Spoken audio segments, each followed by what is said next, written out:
Can you explain the disconnect between your conversations with President Xi, when those potentially could happen and why they haven't happened yet? Well, you don't know whether or not they've happened. That's a question. Yeah. I mean, I've never said whether or not they've happened, but I would say they have reached out a number of times. Xi or they? Well, the same. I view it very similar. It would be top levels of China. And you know that scene in a movie where the guy who, pays lip service to all the girls he's allegedly talking to or hooking up with, whatever, is found out to be a complete fraud, and instead of admitting it, humiliates himself even further. Well, I give you Donald Trump on whether China are returning his calls. I know we're going to make a deal with everybody. So far, no deals have been announced, right? The grand hope, 90 deals in 90 days. That's at least what we were hoping for. Well, right now, we're just hoping for some big deals, and it's down to 83 days. If you knew him, you would know that if they reached out, he knew everything about it. He runs it very tight, very strong, very smart. And, we're talking to China. So they've reached out in recent days or recent weeks? Excuse me? They've reached out since the 145% tariffs? Oh, yeah, sure. Yeah. Do you believe a lot? Do you believe a lot all the time? We're talking. Have you ever talked directly to President Xi? I don't want to say that. No. It's just not appropriate. But you're speaking. Sorry. Has he called? This was one of many moments today in which the current president was just caught blatantly lying freely, like the internet doesn't exist and you can't look up who was president when thousands of people needlessly died at the hands of a pandemic which he woefully mismanaged and deemed would just go away one day, if not bleached away, of course. And I had the most successful 4-year period in the history of this country, and I think we're going to blow it away this time. But there is a little bit of a transition, and we're going to have that little transition, and it's not much of a transition. If you look right now, we're getting 25% on cars, right? We're getting 25% on steel. We're getting 25% on aluminum. We're going to have some other things that we're going to be adding in the not too distant future because we want them to be made here.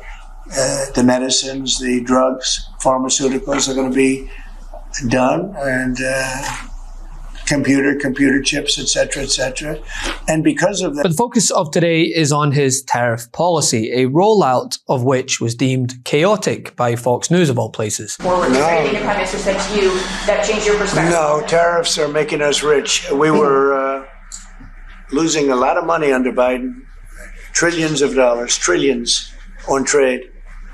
And now that whole tide has turned. But to your point, Americans back the concept of a more level, fair trading field, but the execution of this, and I wanted to ask Daniel about this, the execution has been a morass. It's been an absolute chaotic mess so far, and the American people really haven't felt the pain of that yet. And is the pain based on talking to CEOs of companies that need these imports? Is the pain layoffs? Because that's what I'm hearing, that people are putting together layoff plans.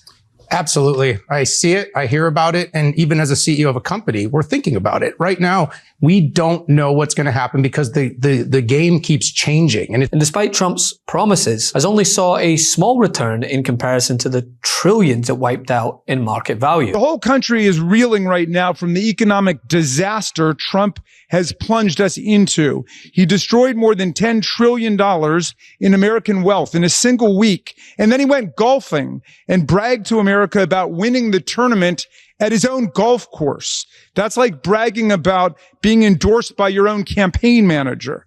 So much winning. The country can hardly stand how much winning Trump is doing for himself and Elon Musk and his billionaire cabinet. Perhaps he could have yelled 4 on the Greenway so tens of millions of Americans could have taken our retirement savings out of the stock market before he hit us in the head with a golf ball. However, in looking ahead to perhaps mitigate the damage already done, Trump was asked whether he was any closer to a deal with China that could perhaps ease the uncertainty we are seeing in the market. And well, his answer was nothing short of an absolute word salad of nothingness, as well as clear denial that there is any conversation going on. On China, Mr. President, you said in the past that you aren't worried about allies growing closer to China as a result of your tariffs. And this week we saw Chinese President Xi Jinping visit with 3 of our allies. Should you be worried that they're growing closer? No.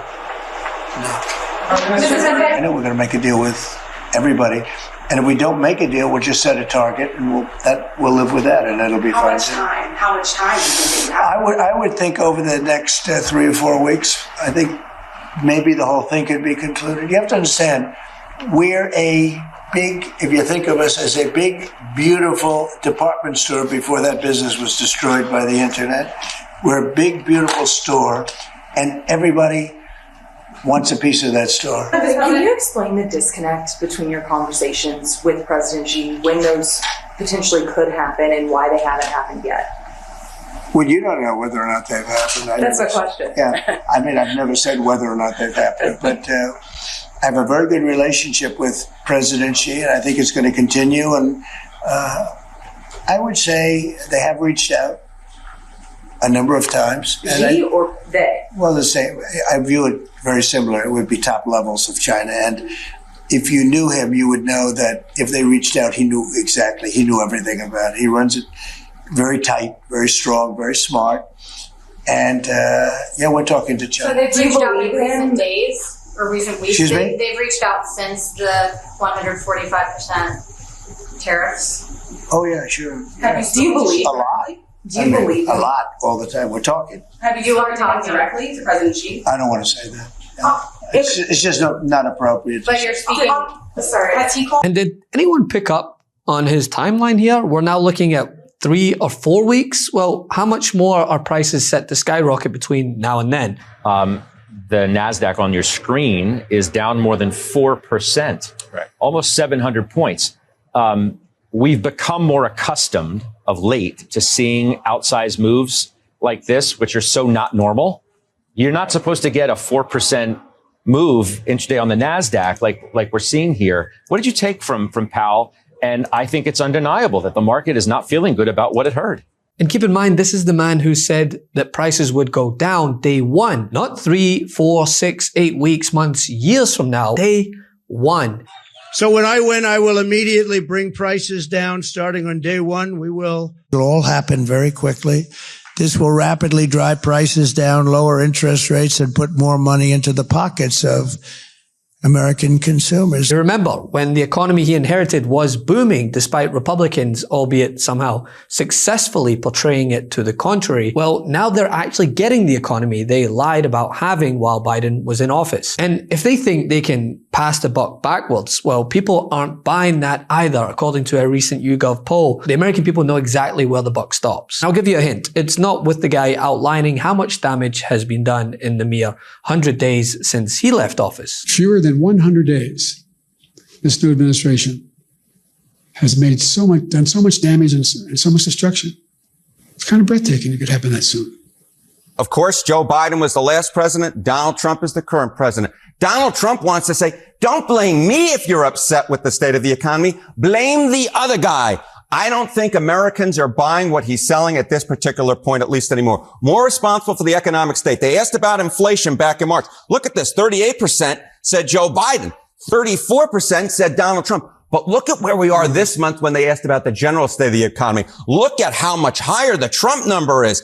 54%. The Joe Biden percentage drops through the floor at 21%. So this idea that Donald Trump will try to sell to the American public, is trying to sell to the American public, is that it's the other guy. It's not me. It's that other guy, that old guy, Joe Biden. No longer is this being the American public is no longer buying this set of arguments like they were back in March. And of course, what is so important here? We have had the tariff war in the last month. That's what's going on. I believe that a massive shift is occurring because Americans are seeing what's happening on their television screens. They are seeing what's happening in the stock market. They're seeing what's happening in the bond market. One day, Donald Trump says one thing about the tariff war. The next day, he says another thing. One day, one of his advisors says one thing. The next day, that same exact advisor says another thing. And all of a sudden, Americans are picking up on this. And this idea that Donald Trump is trying to sell, that you can blame Joe Biden. Look at this again. This percentage, 54 to 21, a clear majority now are blaming Donald Trump for the state of the economy, not Joe Biden. And listen, speaking directly to you guys now, the Midas Mighty, this is why it is so important, right? To not get complacent, to call out every lie, every promise that hasn't been kept, because we're seeing firsthand the length that Trump and his cronies will go to distort the truth, to the point that they're just telling their cult leader that they won in court and just running with it. And no Republican is going to call it to attention either. I mean, hell, this is why they're admitting they're scared of reprieve. What do you have to say to people who are afraid? Or who represent people who are afraid? We are all afraid. Okay?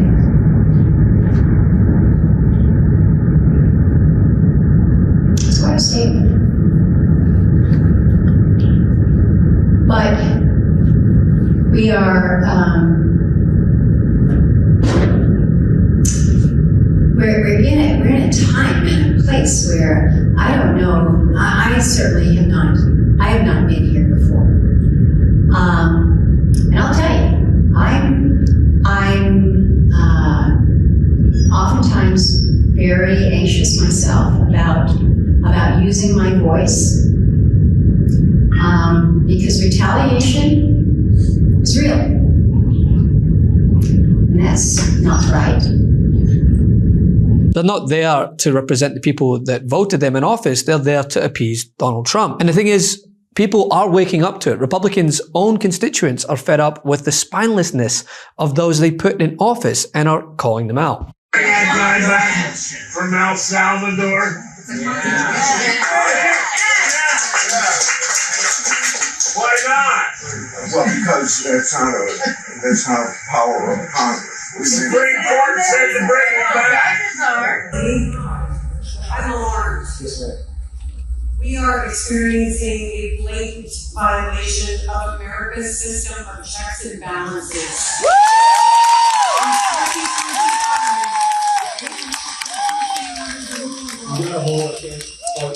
Love this video? Continue the conversation by following us on Instagram @MeidasTouch and help us blow past 1 million followers.